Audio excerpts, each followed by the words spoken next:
Ассалаумағалейкум, құрметті достар. Бүгінгі видеода біз картоптың адам организміне пайдалы және зиян әсері жөнінде айтатын боламыз. Сондықтан қызықты ақпаратты жіберіп алмай, видеоны соңына дейін көріңіздер. Картоптың құрамындағы ақуызда адам ағзасына пайдалы амин қышқылдарының барлық түрі кездеседі. 300 грамм қайнатылған картопта бір тәулікке жетерлік көмірсулар бар. Сонымен қатар, 100 грамм жаңа піскен жас картоптың бойында 20 мг С дәрумені болады екен. Осындай бағалы қасиеттерге бай картоп түрлі дертке шипа бола алады.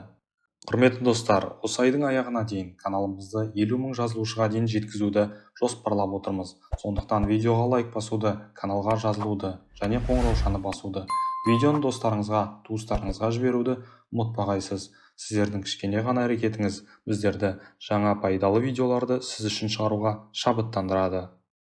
Бұл көкөністің адамға азық, ағзасына ем боларлық пайдалы тұстары жетерлік. Картоп ең көп қолданысқа ие әрі өте дәмді көкөністердің бірі. Оны тіпті екінші нан деп те атайтынымыз бар.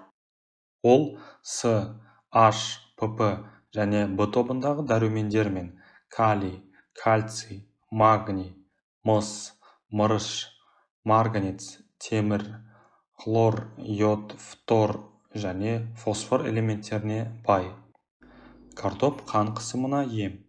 Бүгінде заманауи зерттеу әдістерінің арқасында картоптан бұған дейін белгілі болмаған 60-қа жуық қоректік зат табылды. Мысалы, 2007 жылы Тағамтану институтының британдық ғалымдары картоптың құрамында қан қысымын төмендететін кокоамин барын анықтады. Әсер ету механизміне байланысты олар ангиотензинді түрлендіретін ферменттерді баяулатқыш дәрі секілді. Әрине, оның дозасы таблеткадан аз, бірақ айтарлықтай маңызды рөл ойнайды. Бұл зерттеулерде көрсетілген. Сондықтан қан қысымынан зардап шегетін адамдар картопты жиі жегендері дұрыс. Оның үстіне картопта калий және магний секілді маңызды элементтер бар. Картопты қалай дайындап жеген дұрыс? Ғалымдар картоп дайындаудың жаңа және пайдалы әдісін ойлап табуға шақыруда. Мәселен, қысқа толқынды пеште С дәрумені көп ыдырамайды және оның картоптағы дозасы 50%-дан да көбірек сақталады. Ал картопты пісіру ондағы қоректік заттардың құрамына айтарлықтай әсер етеді. Ол пісірілген картопта аз, ал тұтас немесе кесектеп туралған, қуырылған картопта көп болады. Бірақ бәрінен де қабығы аршылмай пісірілген картоп пайдалы. Қабығымен пісірілген картопта аршып дайындалған картопқа қарағанда қоректік заттар әлдеқайда көп сақталады. Халық арасында картопты қабығымен жеуге болмайды деген қате пікір қалыптасқан. Айтқанымыздай, бұл қате түсінік.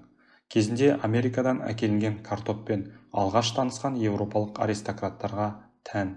Олар картоп түйнектер лас жерде өседі деп, оны жеуден бас тартқан. Бірақ соның кесірінен құрқұлақ ауруына шалдығып, қырылған болатын.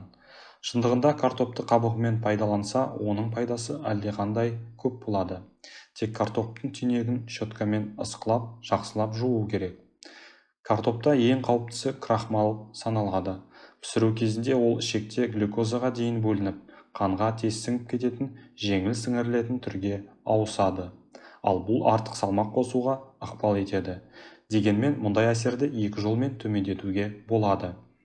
Біріншісі картопты тез және сусыз дайындау арқылы. Бұл әдіспен картопты әзірлесе, крахмал резистентті күйде қалады. Сонда крахмал бөлшектенбей, тоқ ішекке бүтіндей жетеді. Нәтижесінде сіз глюкозаның зиянды әсеріне ұшырамай, ағзаңыздағы пайдалы бактерияларға сүйікті тағамды резистентті крахмал түрінде бере аласыз. Бұны дайындаудың ең жақсы тәсілі картоп кесектерін пеште көмештеп пісіру. Екінші тәсілі картопты суытып жеу. Бұл ретте крахмал қайтадан резистентті болады. Сондықтан кешеден қалған картопты жеген пайдалы. Ал егер суықтай жей алмасаңыз, шамалы жылытып жіберсеңіз болады. Картоптың құрқұлақ ауруын емдеуде алғашқы тиімді ем болғанын бірі білсе, бірі біле бермейді. Оның арқасында С витамині табылған. Ал 1845-1846 жылдары Англия мен солтүстік Еуропада егістік алқаптарында картоп шықпай қалып, халық құрқылақ ауруынан қырыла бастады. Бірақ бәрінен де негізгі өнімі картоп болған Ирландия қатты зардап шекті. Картоп құрқылақ ауруына ем. Бұл дертке шалдыққандар картоп жегеннен кейін аурудан құлан таза айығып кеткен. Қазірде жемістер мен көкөністер адамдарға арман болған кезде аскорбин қышқылының тапшылығынан құтылуға картоп көмектеседі. Ал жарма, макарон және нан секілді басқа көмірсулы азық-түліктерде С витамині жоқ. Бұл әсіресе адамдар картопты өзі өсіретін ауылды жерлерде өзекті. Соңғы жылдары картоп белсенді зерттеліп, қалпына келтіріліп жатыр. Ал 2018 жылдың соңында Нутриенттер атты беделді журналда картоп жайлы жаңа мақала жарияланды. Ол мақала бойынша автор мынадай қорытындыға келген. 200 грамм пісірілген картопта витаминдер мен микроэлементтер айтарлықтай көп. Онда С және В6 дәрумендерінің тәуліктік нормасының жартысы, 30% калий, 28% фолий қышқылы, 24% темір, 18% магний және 15% тағамдық талшық бар. Ендігі кезекте картоптың көмегімен қандай рецепттер арқылы адам организміне пайдалы әсер бере алатынымыз жөнінде айтатын боламыз. Аяқ пен қол ісінген жағдайда картоптың қабығын аршып, үккіштен өткізесіз. Үгілген картопты ісінген жерге жағып, 15-20 минут жата тұрыңыз. Сыртын түкті сүлгімен жақсылап орауды ұмытпаңыз. Егер гипертония болса, қабығымен қосып пісірілген картоп жесеңіз керемет ем болады.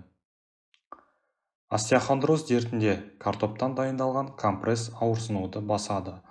Ол үшін үккіштен өткен шикі картопты ауырған жерге таңып 1 сағат ұстайсыз. Асқазанның қыжылында, жүрек айнығанда, бас ауырғанда балғын картоп шырынын ішіңіз. Күніне 3 рет таңертең, аш қарынға, түсте, астан жарты сағат бұрын, кешке ұйқыдан 1 сағат бұрын ішесіз. 2 апталық емнен соң 6 күн демаласыз. Қайнаған картопты тіпті асқазан жарасымен ауырған кезде де жеуге болады. Сондай-ақ картоп крахмалы холестерин мөлшерін азайтып, калийдің көмегімен ағзадағы артық суларды сыртқа шығаратын қасиетке де ие. Сондықтан да жүрегі мен бүйрегі ауыратын жандар тамақтану рационына картопты кіргізіп қоюы керек. Басқа көкөністерге қарағанда картоптың калориясы жоғары. Сол себепті де арықтағысы келетіндер болса, картоп жеуді азайтқаны дұрыс. Халықтық медицинада картоппен күйген теріні, қышыманы емдейді. Ол үшін шикі картопты үккіштен өткізіп, оны күйген жерге таңып қою керек. Сонымен қатар, жоғарғы тыныс жолдары қабынғанда қайнаған картоптың буымен емделуге болады. Ал көмей мен жұтқыншақ қабынғанда шикі картопты шырынымен тамақты шаяды. Картоптың жаңа сығылған сөлін тамақтан 2 сағат бұрын жарты стаканнан ішесіз. Шамамен 5 минуттан соң 1 стакан айран ішу керектігін ұмытпаңыз. Емді қолдану мерзімі 2 апта. 10 күн үзіліс жасап, емді қайталау керек. Осындай тәсілмен емді 3-4 курс қайталаған дұрыс. Бұл ұйқы без ауруларына ем болады. Егер де сіздің қан қысымыңыз жоғары болса, қайнап піскен картопты көбірек жеңіз. Ал ағзадағы шлактардан арылу үшін шикі картоп шырынына сәбіз бен балдыргөп шырынын қосып ішуіңіз керек. Остеохондроз кезінде ауруды басу үшін шикі картопты үккіштен өткізіп, балмен қосып компресс жасасаңыз, өзіңізді жеңіл сезінесіз. Мұндай компрессті ауырған жерге 1 сағат қоя аласыз. Кейбір адамдардың табанында қатайған тері мозоль пайда болып жатады. Әсіресе биік өкше аяқ киімнің ыңғайсыз болуынан күс пайда болып, оны кетіре алмай әбігерге түсеміз. Мұндайда картоптың көмегіне жүгініңіз. Табанға шикі картоп тарту арқылы ондағы қатайған теріні жұмсартуға болады. Ол үшін алдымен картопты үккіштен өткізу керек. Жарты стакан үгітілген картопқа 1 шай қасық бал қосып араластырады. Оны дәкеге салып, қатайған теріге жапсыра орайды. Сыртынан шұлық киіп 2 сағаттай жүру керек. Мұндай рәсімді күніне 2-3 рет қайталасаңыз аурудан тез айығып кететініңізге сенім білдіріңіз. Ендігі кезекте картоптың зиянды әсері жөнінде айта кетейік. Пайдалылығы мол картоптың зиянды тұстары да жоқ емес. Мәселен, жасыл картоп адам өміріне өте қауіпті. Осындай жасыл түсті дақтары бар картоптың бойында улы зат солонин көп болады. Егер де адам солонины көп картопты артық жеп қойған болса, онда оның терісінің түсі өзгеріп, артынан өкінішті жағдайлар орын алуы ғажап емес. Сондықтан да мамандар картоптың жасыл дақтарын кесіп алып тастау керек деп кеңес береді. Құрметті достар, видео ұнаған болса лайк басуды, каналға жазылуды, қоңыраушаны басуды және видеоны достарыңызға, туыстарыңызға жіберуді ұмытпағайсыз. Келесі кезекте қандай видео көргіңіз келетіні жөнінде комментарийге жаза кетсеңіздер болады. Амандықта, саулықта жүздескенше деніңіз сау болсын.